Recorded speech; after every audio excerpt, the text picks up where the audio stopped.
পরিবাহীর মধ্য দিয়ে যখন প্রবাহ চলে, পরিবাহীর চারদিকে চুম্বক ক্ষেত্র সৃষ্টি হয়, আর সেই চুম্বক ক্ষেত্রের পরিমাপ করি আমরা কোনো একটা বিন্দুতে। চুম্বক ক্ষেত্রের পরিমাপ করি কার সাহায্যে? বায়ো-সাভার্ট সূত্রের সাহায্যে। আমরা আগের ক্লাসে বৃত্তাকার পরিবাহীর জন্য সেই বৃত্তাকার পরিবাহীর কেন্দ্রে কতখানি চুম্বক ক্ষেত্র সৃষ্টি হয়েছে বা সেই চুম্বক ক্ষেত্রের দিকটা কেমন, এগুলো আলোচনা করেছি। আরও আলোচনা করেছিলাম কি মনে করে দেখো একটু, যে একটা স্ট্রেট কন্ডাক্টর দিয়ে যখন প্রবাহ চলে তখন সেই গ্রিপ রুল প্রয়োগ করে, গ্রিপ রুল এরকম ধরেছি প্রবাহের দিকে, এটা দিয়ে প্রবাহের দিকে চলে ঘুরে আঙুল টান ধরেছি, তাহলে এই চারটে আঙুলের যে গ্রিপ আছে মানে কার্ভ হয়েছে, সেই কার্ভেচারের দিকটা হবে কি চুম্বক ক্ষেত্রের দিক। এবং কোনো একটা বিন্দু কথা ভাবলে সেই মানে কার্ভেচার বা বৃত্তাকার বলরেখা কোনো একটা বিন্দুতে স্পর্শক টানলে সেই বিন্দুতে হবে কি চুম্বক ক্ষেত্রের অভিমুখ। অর্থাৎ স্ট্রেট কন্ডাক্টরের জন্য চুম্বক ক্ষেত্রটা কি হয়? বৃত্তাকার টাইপের হয়। আবার বৃত্তাকার কন্ডাক্টরের জন্য চুম্বক ক্ষেত্র কি হয়? স্ট্রেট হয়। অর্থাৎ দেখো এই যে কার্ভ নিয়ম বা গ্রিপ রুল যাই বলবে, এই নিয়মে দুটো কেস হচ্ছে। যদি এই দিকে প্রবাহ চলে চুম্বক ক্ষেত্র এই দিকে, আর যদি প্রবাহ যদি এরকম চলে চুম্বক ক্ষেত্র কোন দিকে হবে? এরকম হবে। ভাবনাটা নিয়ে এসো। আমি আর একটু বলছি অন্যভাবে, যে এটা স্ট্রেট কন্ডাক্টর। অর্থাৎ যদি এই স্ট্রেট কন্ডাক্টর দিয়ে কারেন্ট চলে, আমরা আগে দেখিয়েছিলাম, তাহলে চুম্বক ক্ষেত্র হবে কি বৃত্তাকার। এই বৃত্তাকার অংশটা হচ্ছে কি বলরেখা বা চুম্বক ক্ষেত্রের দিক। আর উল্টো ঘটনা, যদি এইটা যদি পরিবাহী হয়, বৃত্তাকার এটা যদি পরিবাহী হয়, চুম্বক ক্ষেত্র কেমন হবে? স্ট্রেট হবে। ঠিক আছে। এবং সেখানে আমাদের দেখার তারতম্য ছিল। যদি আমরা দেখি মানে কি বলবো কি বলবো এই ছবি দিয়েছিলাম মনে করে দেখে একটু, যে প্রবাহ যদি ঘড়ির কাঁটার দিকে চলে চুম্বক ক্ষেত্র কোন দিকে হয়? এরকম ধরলে পারে এরকম হয় চুম্বক ক্ষেত্র বহির্মুখী, কামিং আউট। আর সেক্ষেত্রে কি পোল সৃষ্টি হয়? এন পোল সৃষ্টি হয়। আর কি বলেছিলাম না, চুম্বক ক্ষেত্র প্রবাহ যদি ঘড়ির কাঁটার দিকে হয়, ঘড়ির কাঁটার দিকে হয়, তাহলে এর পরিবাহের ভিতরে চুম্বক ক্ষেত্র কি হবে? অন্তর্মুখী হবে। অর্থাৎ তোমার কি হবে? এখানে অন্তর্মুখী মানে এস পোল সৃষ্টি হবে। অর্থাৎ একটা বৃত্তাকার পরিবাহী এক পাশ থেকে দেখছি পাশ থেকে দেখতে পাচ্ছি প্রবাহ চলছে ঘড়ির কাঁটার দিকে, অর্থাৎ এই পাশে কি পোল সৃষ্টি হবে? এস পোল সৃষ্টি হবে। আর ওই পাশে কি হবে? N pole. কেন? ও পাশ থেকে দেখলে মনে হবে প্রবাহটা অ্যান্টি হচ্ছে। এইগুলো আমরা করেছি। অর্থাৎ আজকে আমরা কি করব, এবং এই বৃত্তাকার পরিবাহের জন্য চুম্বক ক্ষেত্র কত হয় এর কেন্দ্রবিন্দুতে আমরা নির্ণয় করেছি বায়ো-সাভার্ট সূত্রের সাহায্যে। আজকে আলোচনার বিষয় হচ্ছে magnetic field due to a straight current carrying conductor. Straight নামটা দিয়ে দিই সিসিসি, স্টেট সিসিসি, অর্থাৎ ঋজু প্রবাহ পরিবাহী কারেন্ট ক্যারিং কন্ডাক্টর, তাই তো? আর যা হলো একটা হচ্ছে কন্ডাক্টর, একটা ক্যারিং, একটা হচ্ছে কারেন্ট হলো। অর্থাৎ ঋজু পরিবাহীর মধ্য দিয়ে প্রবাহ চললে তার চারিদিকে চুম্বক ক্ষেত্র সৃষ্টি হয়। সেই চুম্বক ক্ষেত্রের একটা বিন্দুতে আমি চুম্বক ক্ষেত্র বিচার করবো বায়ো-সাভার্ট সূত্রের সাহায্যে। ধরো এই একটা স্ট্রেট কন্ডাক্টর আছে, স্ট্রেট কন্ডাক্টরের এটা এ প্রান্ত, এটা বি প্রান্ত, দুই প্রান্ত, এর মধ্য দিয়ে আই মানের প্রবাহ চলছে। কিভাবে চলছে দেখার দরকার নেই। তোমায় যে বলে আমার করতে হবে কি, এই বিন্দুতে ধরো চুম্বক ক্ষেত্র নির্ণয় করতে হবে। এখন প্রবাহ কিভাবে চলছে দেখার দরকার নেই। ধরো প্রবাহ এরকম চলছে, আমি বললাম যে প্রবাহটা এরকম চলছে।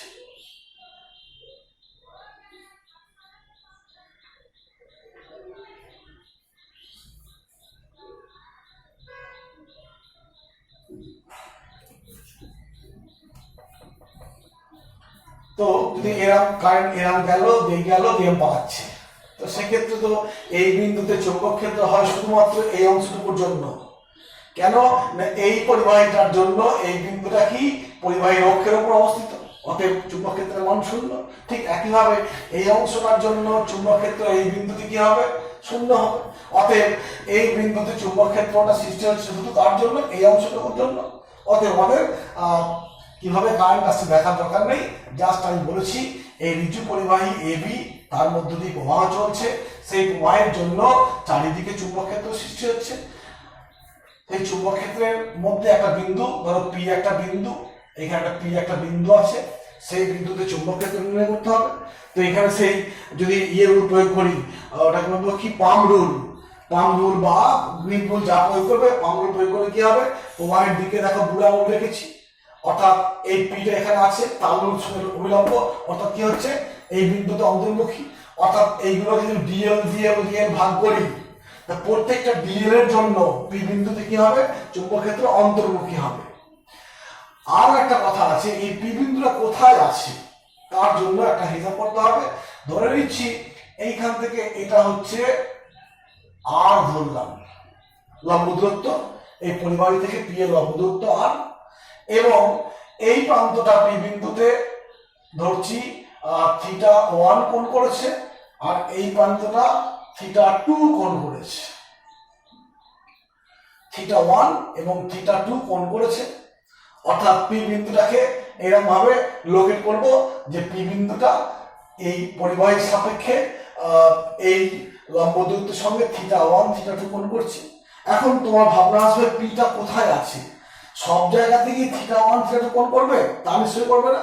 তুমি দেখো পিটা অপর দিকে তুলে নাও, অর্থাৎ তখন এই রেখাটা এরকম হয়ে যাবে, তখন পি এর মানটা, এই θ1 এর মানটা কমে যাবে, আবার θ2 এর মানটা বেড়ে যাবে। কোন সময় θ1 যদি 30 হয়, অন্য সময় এদিক θ2 কত হবে, ধরো 60 হলো, এটা 30 আর 60, অর্থাৎ পি বিন্দুতে এই পরিবাহীটা এই রেখার সঙ্গে 30 ডিগ্রি আর 60 ডিগ্রি কোণ করছে। অর্থাৎ বিভিন্ন পি এর এইখান থেকে বিভিন্ন অবস্থানে যাও, দেখবে প্রত্যেক অবস্থানে এই এবি পরিবাহীটা এই যে লম্বরেখা হবে, সেই লম্বরেখার সাপেক্ষে দুটো কোণ তৈরি করছে। আর কোণের মান আলাদা মানে কি, তার সমস্ত চুম্বক ক্ষেত্রের মানটা আলাদা হয়ে যাবে। তো আমরা এই যে ফিগারটা আছে, এই সাপেক্ষে আমরা দেখতে পাচ্ছি যে এরকম পি বিন্দুর অবস্থানটাকে আমরা কোণ দিয়ে প্রকাশ করলাম। ঠিক আছে, প্রবাহ চলছে আই। এখন এই ছবিটাকে আমি একটু এখানে আসছে ঘুরিয়ে আসছি।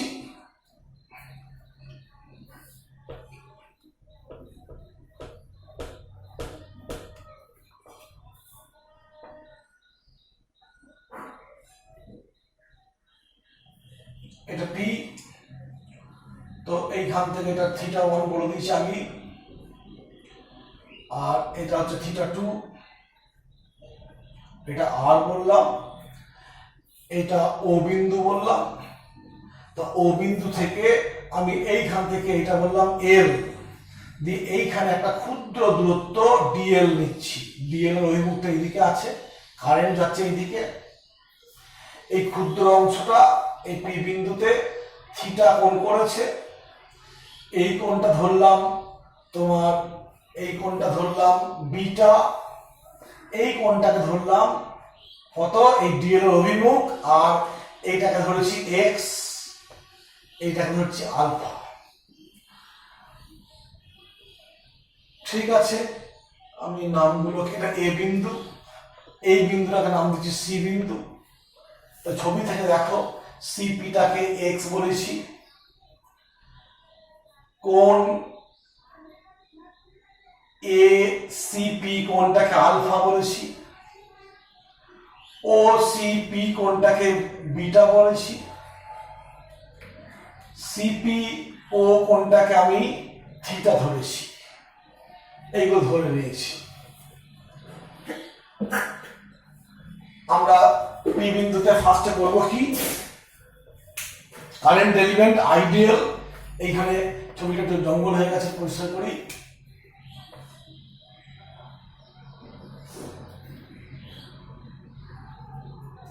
এটা ডিএল, এই কোণটা হচ্ছে আলফা কোণ ইত্যাদি।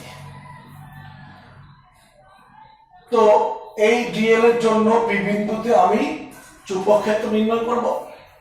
অতএব magnetic field at P due to dl is DB হয়, অতএব ডিবি সমান কি লিখবো, mu 0 4 pi I DL sine alpha. এখানে কোনটা দেখো ডিএল এবং আর এর মধ্যে, এখানে ডিএল এবং এখানে যে আর বলি ডিএল সূত্র তো সেই আর স্কয়ার, এখানে আর বলতে কত এক্স স্কয়ার।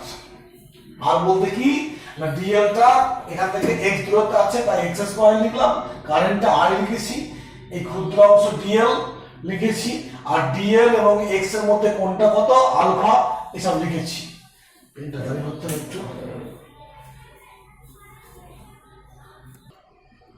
এখানে দূরত্ব মানে ডিএল থেকে পি এর দূরত্বকে এক্স দিয়ে প্রকাশ করেছি, অর্থাৎ এই ডিএল এর জন্য পি বিন্দুতে চুম্বক ক্ষেত্র মান পেলাম ডিবি সমান এইটা, আর দিকটা কোন দিকে আমি যদি এরকম ধরি অন্তর্মুখী, তাই তো এরকম ধরেছি। এবার এই তালুর অবিলম্ব অন্তর্মুখী। দেখো এই একটা ডিএল, এই একটা ডিএল, এই একটা ডিএল, অসংখ্য ডিএল আছে, আর প্রত্যেকটা ডিএল এর জন্য পি বিন্দু কি হবে চুম্বক ক্ষেত্র একমুখী হবে। তাহলে সেই সুপারপজিশন প্রিন্সিপাল যেমন স্থির তৈরিতে ছিল এখানেও আছে, অর্থাৎ প্রত্যেকটা ডিএল এর জন্য যে চুম্বক ক্ষেত্র পেলাম সেগুলো দেখছি একমুখী, অতএব সেই প্রত্যেকটা ডিএল এর জন্য পি বিন্দুতে যে চুম্বক ক্ষেত্রগুলো পাবো সবগুলো যোগ করলে কি পাবো, সম্পূর্ণ পরিবাহিতার জন্য পি বিন্দু চুম্বক ক্ষেত্র পেয়ে যাবো। ফার্স্ট আমি এখানে আমার দেখো কি দেওয়া আছে, এখানে কি কি দেওয়া আছে গিভেন, এখানে ছবিতে কি কি দেওয়া আছে, এক হচ্ছে কারেন্ট ভ্যালু, কারেন্ট আই দেওয়া আছে, এই ওপি ডিসটেন্সটা আর দেওয়া আছে, আর কি দেওয়া আছে মিউ 0 4 পাই এর মান দেওয়া আছে, এটা আমরা জানি কত, সেটা -7, এটা আমরা জানি। আর হচ্ছে ওই কন্ডাক্টর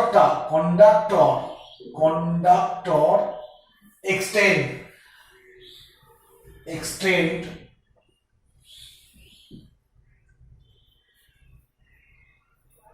at P from কি বলতে পারি, দেখো এইদিকে হচ্ছে θ1 বলে দিয়েছি, এটাকে θ1 বলেছিলাম, এই অ্যাঙ্গেলটা কত θ1, এটা θ2। যদি এটাকে বেসলাইন ভাবি, যদি এই দিকটা প্লাস বলি তাহলে এই পাশটা কি বলবো মাইনাস, তাই লিখবো +θ1 টু -θ2 হলো। এইগুলো আমার দেওয়া আছে, এবং এই ছবিতে দেখো ডিএল এর মান জানি না, আলফার মান জানি না, এক্স এর মান জানি না, তাহলে এগুলোকে আমরা ওই ফর্মে নিয়ে আসবো। তার জন্য আমাকে কিছু ক্যালকুলেশন করতে হবে। কি ক্যালকুলেশন দেখো, এই ছবি থেকে তুমি দেখতে পাচ্ছ যে tan থিটা মানে কি বলো দেখি, L/R, অতএব L সমান R tan থিটা। অতএব ডিফারেন্সিয়েট করলে কি হবে, ডিএল আর ধ্রুবক, tan থিটা কি হয় sec square theta d theta, নিশ্চয়ই জানি আমরা। এই ছবিতে দেখো এইটা বাই এইটা সমানিত এই কোণটা tan লিখেছি L/R, এইখান থেকে এটা L ধরে নিয়েছি, এখানে বলা হয় নিশ্চয়ই, এখানে আমি বলে দিচ্ছি, এটাকে দিয়েছিলাম সিপি বিন্দু, সি বিন্দুটা লেখা হয়নি, সিপি সমান x আর সিও সমান L ধরে নিচ্ছি, ঠিক আছে, সিও সমান L ধরে নিচ্ছি, আর সি এর ওসি এর পরে ক্ষুদ্র একটা ডিসটেন্স ডিএল, এইটুকু, এই একটা পেলাম। আবার এই ছবি থেকে দেখো যে cos থিটা কত হবে, এই একটা গেল, cos থিটা মানে কি হবে, cos থিটা হচ্ছে x না r বাই x, অতএব x সমান কি হবে r বাই cos থিটা, সমান কি লিখবো sec theta into r, cos থিটার উপরে উঠলে। তাহলে আমি এবার এইখানে দেখো ডিএল এর মানটা বসিয়ে দেবো, এখান থেকে নিয়ে এক্স এর মান বসাবো। আর একটা জিনিস করতে হবে, সেটা হচ্ছে এই ছবি থেকে দেখো এই কোণটাকে বিটা, এই কোণটাকে আলফা, অতএব আলফা প্লাস বিটা সমান কত 180। আরো জানি, আরো একটা জানি, সেটা হচ্ছে এই কোণটা 90 ডিগ্রি, অতএব থিটা প্লাস বিটা কত হবে তোমার 90 ডিগ্রি। আলফা প্লাস বিটা 180, আর এই কোণটা 90 মানে কি এটা সমকোণী ত্রিভুজ, অতএব এই কোণটা প্লাস এই কোণটা 90 ডিগ্রি। যদি আমি বিয়োগ করে দিই তাহলে কি হচ্ছে, কেটে যাচ্ছে। আলফা মাইনাস থিটা সমান কি হচ্ছে 90 ডিগ্রি। অতএব এখান থেকে আমি পাচ্ছি আলফা সমান 90 প্লাস থিটা। এইবার চলে আসি, আমার সব পেয়ে গেছি মানগুলো।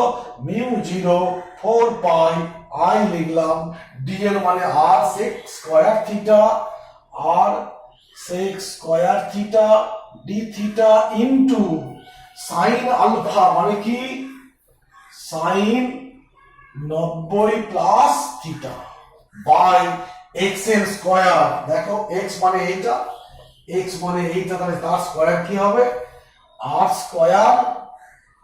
স্কয়ার সেক স্কয়ার থিটা, এই সব গেল সমান ডিবি সমান মিউ 0 4 পাই আই লিখলাম, নিচে একটা আর থাকলো কেটে গিয়ে, এই সেক থিটা কেটে যাচ্ছে। সাইন 90 প্লাস থিটা মানে কি হয়, সাইন 90 মানে cos theta into D theta দিলাম, এটা আগে লিখে দিলাম। এই হলো চলে এলো। দেখো আমার ডিবিটা থিটার টার্মে চলে এসছে। আমরা দেখো আগে পেয়েছি কন্ডাক্টরটাকে পি বিন্দুতে, কন্ডাক্টরটার দৈর্ঘ্যকে আমরা θ1 θ2 দিয়ে প্রকাশ করেছি। পি বিন্দুতে এই কন্ডাক্টরের দৈর্ঘ্যকে θ1 আর θ2 দিয়ে প্রকাশ করেছি। এইখানে এইগুলো সব ধ্রুবক, মিউ 0 আই আর এগুলো চেঞ্জ হবে না। অতএব এখানে ইন্টিগ্রেশনটা কার সাপেক্ষ হবে, ডি থিটা বা থিটার সাপেক্ষে হবে। অতএব যদি আমি সম্পূর্ণ পরিবাহীর জন্য ভাবি, অতএব সম্পূর্ণ পরিবাহীর জন্য পি বিন্দুতে চুম্বক ক্ষেত্র খুঁজব, তার জন্য করব কি, আমি একটা ডিএল এর জন্য পেয়েছিলাম চুম্বক ক্ষেত্র ডিবি, সব ডিএল গুলোর কি করব, সুপারপজিশন প্রিন্সিপাল প্রয়োগ করে আমরা যোগ করব বলছি কেন না, পি বিন্দুতে প্রত্যেকটা ডিএল এর জন্য চুম্বক ক্ষেত্র অন্তর্মুখী, প্রত্যেকটা এই বিন্দু সব জায়গায় অন্তর্মুখী। অর্থাৎ পিতে সমগ্র পরিবাহীর জন্য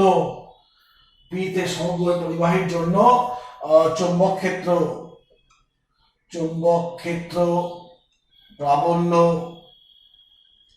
বি হলে বি সমান হবে কি ইন্টিগ্রেশন ডিবি হলো সমান কি লিখবো, mu 0 4 pi I by r cos theta D theta, আর লিমিটটাকে লিখবো মাইনাস θ2 থেকে প্লাস θ1 হয়েছে। এবার ইন্টিগ্রেশন আমরা করতে শিখে গেছি। মিউ সমান এই পার্টটা ধ্রুবক বলে বাইরে বেরিয়ে চলে এলো, mu 0 4 pi I by r integration cos theta D theta minus θ2 θ1 সমান পরবর্তীতে লিখবো মিউ 0 4 পাই cos থিটার ইন্টিগ্রেশন কি হয়, cos থিটা হচ্ছে sin থিটা, অতএব sin থিটা লিমিটটা দিচ্ছি মাইনাস θ2 প্লাস θ1। অতএব b সমান পাচ্ছি, একবার এই মানটা বসাবো, mu 0 4 pi sin θ1 minus sin ব্র্যাকেটে মাইনাস θ2, মাইনাস এটা বেরিয়ে আসবে প্লাস হয়ে যাবে। অতএব mu 0 4 pi sin θ1 plus sin θ2। এই হলো সমগ্র পরিবাহীর জন্য পি বিন্দুতে চুম্বক ক্ষেত্র। পি বিন্দুটার লোকেশনটা কি হবে, হবে, ঠিক আছে ভুল তো কিছু পাচ্ছি না, ঠিক আছে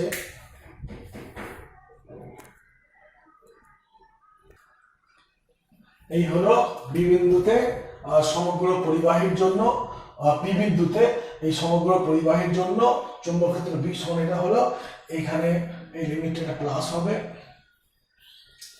ঠিক আছে, এই হলো magnetic field due to a straight conductor. একটি হচ্ছে এইটা। এবার এখান থেকে আমি কিছু বিশেষ ক্ষেত্র নিয়ে আলোচনা করব।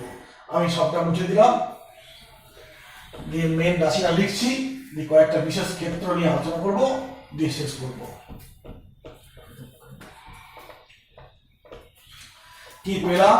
পি বিন্দুতে ফিল্ডটা কত পেলাম? Mu 0 4 pi I by R, I by একটা মিস করেছি এখানে, আই বাই আর, এখানে I by R, I by R miss করে গেছি।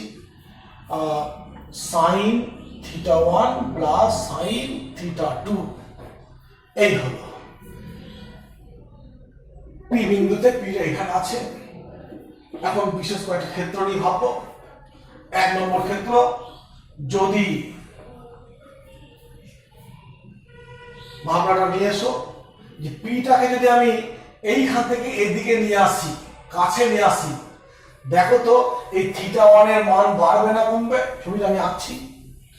এখানে পি আছে, জেনারেলি বলি কি থিটা 1 থিটা 2, তো থিটা 1 এটা থিটা 2, মানগুলো এটা মাইনাস এটা প্লাস হবে। তো যখন আমি পিটাকে এইখানে নিয়ে আসবো, এটা নিয়ে রেখে হবে, এটা আরো খাড়া হবে।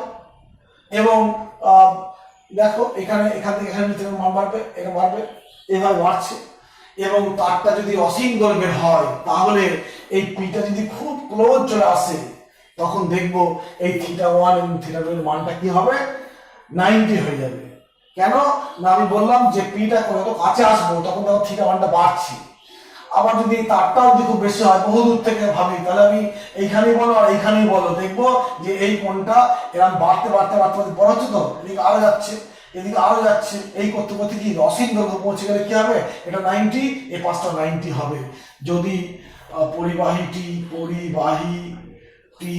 অসীম দৈর্ঘ্যের হয়, পরিবাহীটি অসীম দৈর্ঘ্যের হয়, তবে কি লিখতে পারি? থিটা 1 সমান থিটা 2, যাই বলবো এটা 90 ডিগ্রি হয়ে যাচ্ছে।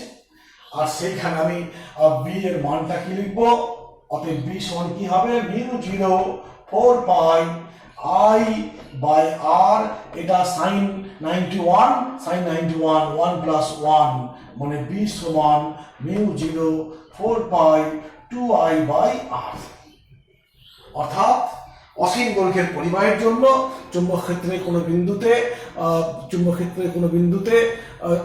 চুম্বক ক্ষেত্রের মানটা কত হবে? Mu 0 by 4 pi 2i by r. ঠিক আছে। 2 নম্বর ক্ষেত্র সেটা হচ্ছে কি, যে যদি পি বিন্দুটা এই পরিবাহীর এক প্রান্তে হয়, পি বিন্দুটা পরিবাহীর এক প্রান্ত থেকে হয়, মানে ছবিটা আমি বুঝতে পারবো। 2 নম্বর ক্ষেত্রটা বলছি। 2 নম্বর ক্ষেত্র এইরকম যে পরিবাহীটা এরকম আছে আর পিটা এইখানে আছে, অর্থাৎ এইখানে দেখো পি বিন্দু। তাহলে এই ক্ষেত্রে যদি পি থাকে, পরিবাহীটা তো এরকম আছে, এখানে পরিবাহী শেষ, এদিকে অসীম পর্যন্ত বিস্তৃত, এদিকে এখানে পরিবাহী শেষ। তাহলে এই ক্ষেত্রে থিটা 1টা কত হবে? 0 হবে, আর থিটা 2 কত হবে? 90 হবে। কেন? এটাই তো তোমার আর। আবার এই যে এটা তোমার আর ছিল, এটা আর, এই শেষ প্রান্তের সঙ্গে কোণটা হচ্ছে থিটা 1। তো আবার এইখানে বিন্দু এটাই আর, আবার এই রেখাটা এটাই আছে, অর্থাৎ থিটা 1 সমান 0। আর এই পাশটা কি হবে? এই পাশটা অসীম পর্যন্ত, এইখান থেকে যদি আমি এটা বাড়াতে অসীম করে দিই, এটা 90 হয়ে যাচ্ছে। অতএব থিটা 2 90 আর থিটা 1টা 0, অতএব বি কত হবে? মিউ 0 4 পাই, একটা 0 হয়ে যাবে, থিটা 1টা 0, মানে এই পাশটা 0, এটা 1, অতএব আই বাই আর হলো। এই হলো। অতএব অসীম পরিবাহীর জন্য তোমার যা হলো, অনেক সময় এটাকে অর্ধ অসীম বলা হয়। কেন না? এইখানে আমি পিটাকে নিয়েছিলাম এই সম্পূর্ণ, এদিকেও অসীম এদিকেও অসীম নিয়েছিলাম। আর এই ক্ষেত্রে পিটাকে নিচ্ছে এমন একটা বিন্দু যেন এইদিকে আর পরিবাহী নেই, এইদিকে অসীম আছে, তাই এই ক্ষেত্রে অর্ধ অসীম বলা হয়।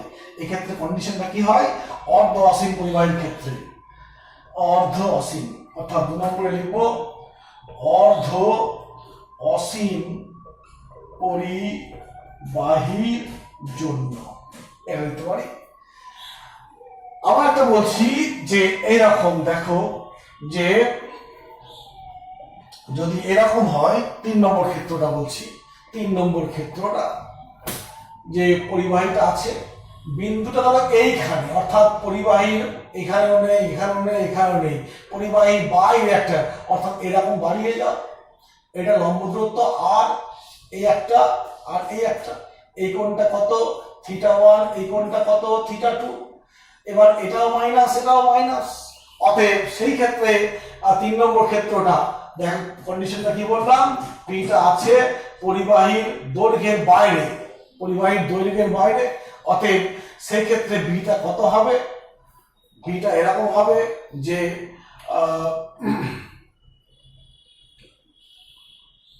θ1 θ2, এক্ষেত্রে বিটা এরকম ভাবনাটা আনতে হবে। সেক্ষেত্রে এই সমীকরণ থেকে বলতে পারি, এই সমীকরণ থেকে b সমান μ0 4 pi I by r sin minus θ1 plus sine, এখানে তোমার এটা তো মাইনাস ছিলই, অতএব এখানে আমি কি বলবো, এটা মাইনাস চিহ্ন, এটা মাইনাস অফ θ2, অর্থাৎ ফলাফলটা দাঁড়াচ্ছে b সমান μ0 4 pi I by r sin θ2 minus sine θ1, sine θ2 minus, ঠিক বলছি না ভুল বলছি, লিমিটটা না, আর আমি সেই মেন সূত্রটা ফিরে আসছি। মেন সূত্রটা কি ছিল, এখানে ভুল হচ্ছে, এটা মুছলাম, আবার এইখানে এই লিমিটটা পেয়েছিলাম, মনে করে দেখো, সেখানে θ2কে মাইনাস ধরেছিলাম আর θ1টাকে মাইনাস প্লাস ধরেছিলাম, এই ছবিতে θ1টাও মাইনাস θ2টাও মাইনাস, দুটোই মাইনাস আসছে, এই ক্ষেত্রে আমার সমীকরণটা কি ঘটবে,